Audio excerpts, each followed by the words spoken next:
Assalamualaikum warahmatullahi wabarakatuh. Hari ini saya nak berkongsi tentang 7 langkah sales yang diajar oleh Brian Tracy. Okey, sales ni dia ada proses dia. Dia tak boleh kita sales, kita main sales dia. Macam kita masak. Masak kita tak boleh main letak je bahan dia, apa-apa kita tak ada proses, tak boleh. Ya? Kita kena ada proses dia. Apatah lagi sales. Jadi, ada 7 langkah yang disenaraikan oleh Brian Tracy memastikan sales kita ni mendapat yang dapat potensi yang lebih baik, mana closing kita lebih tinggi, closing rate kita lebih tinggi. Okey, apa proses yang pertama? Okey, proses yang pertama adalah kita kena dapatkan prospek yang berkualiti. Saya selalu dengar orang kata semua orang adalah prospek.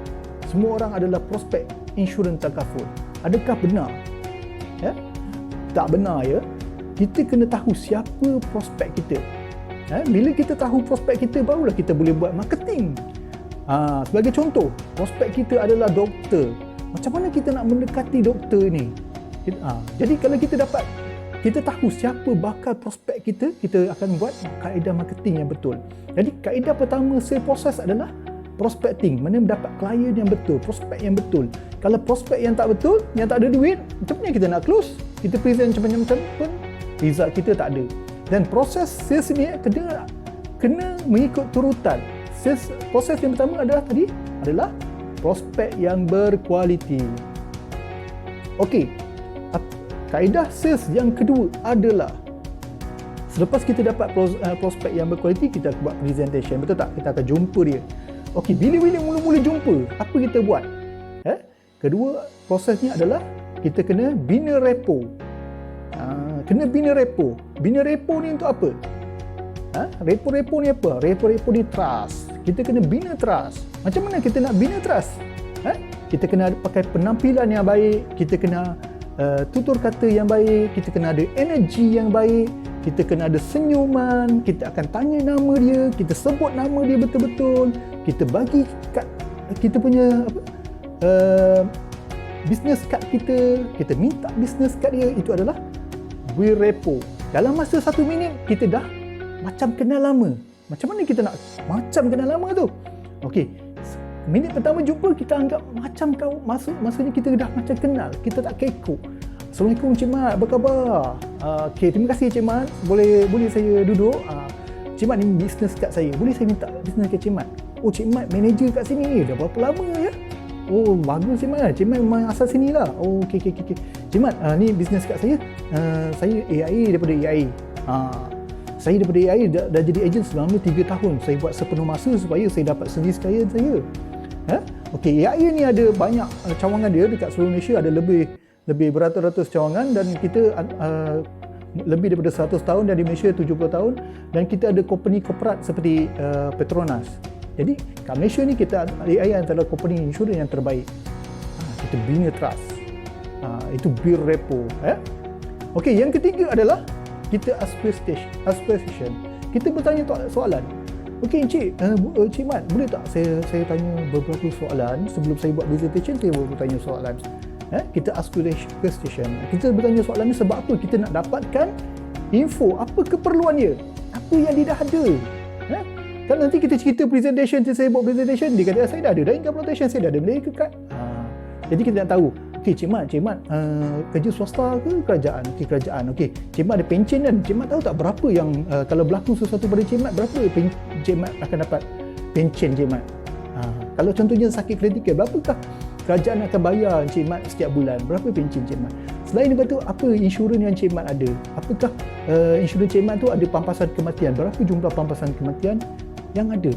Berapa hilang upaya? Berapa sakit kritikal Cik Mat ada? Berapa coverage medical card yang Cik Mat ada? So kita tahu apa keperluan dia. Kat kepala kita tu dah berfikir, okey dia ni. Okey Cik Mat, saya ulang balik, boleh tak saya ulang balik?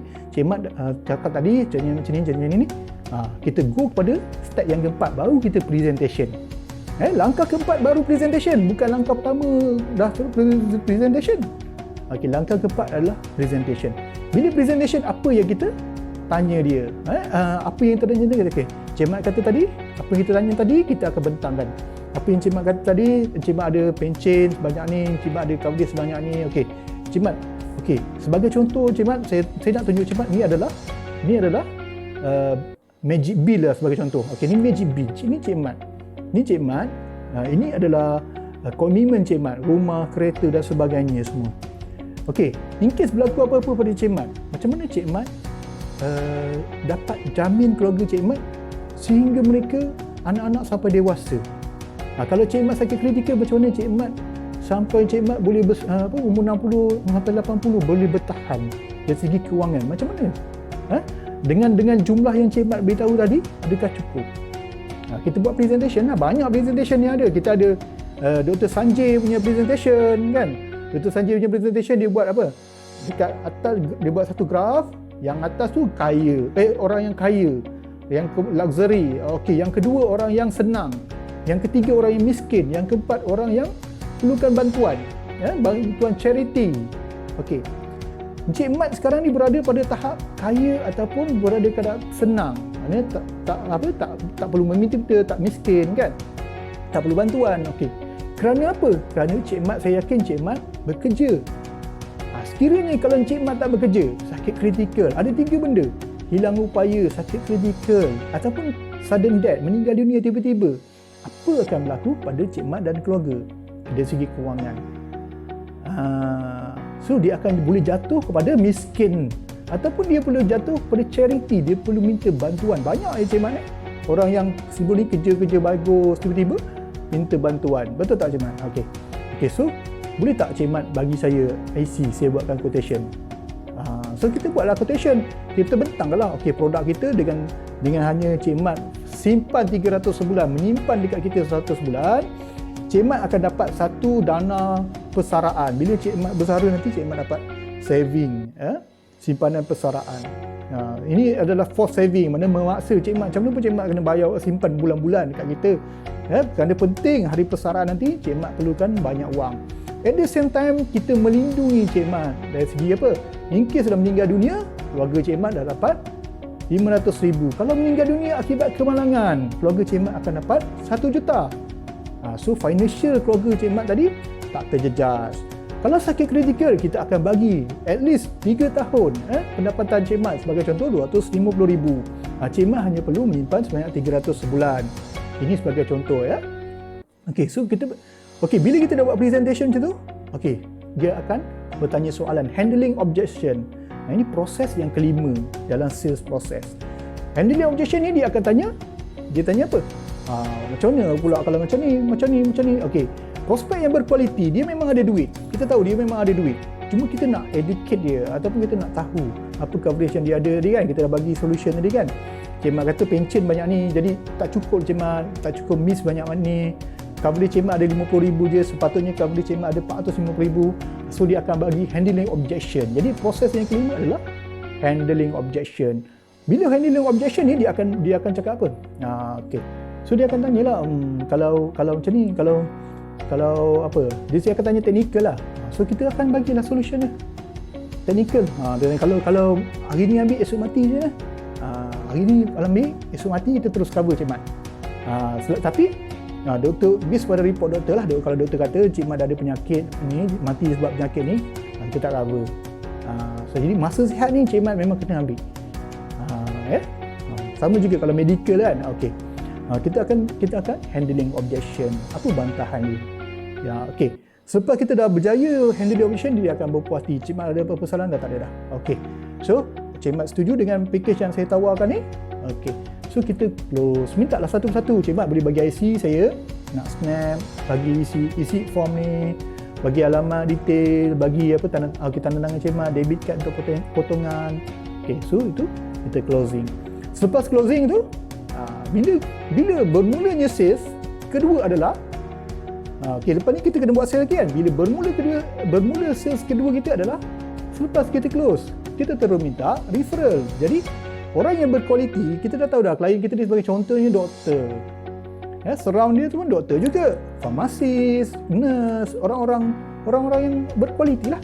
So kita boleh terus minta referral. Cik Mat, boleh tak saya minta 3 nama yang mana dengan 3 nama ni orang yang Cik Mat nak pastikan mereka juga mempunyai perlindungan macam ni, supaya in case berlaku apa-apa resesi suara nanti, mereka dilindungi. Jadi dia, sebagai contoh adik Cik Mat ke, kalau berlaku apa-apa kepada Cik Mat, adik Cik Mat, Cik Mat tak perlulah risau sebab dia dah ada insurans.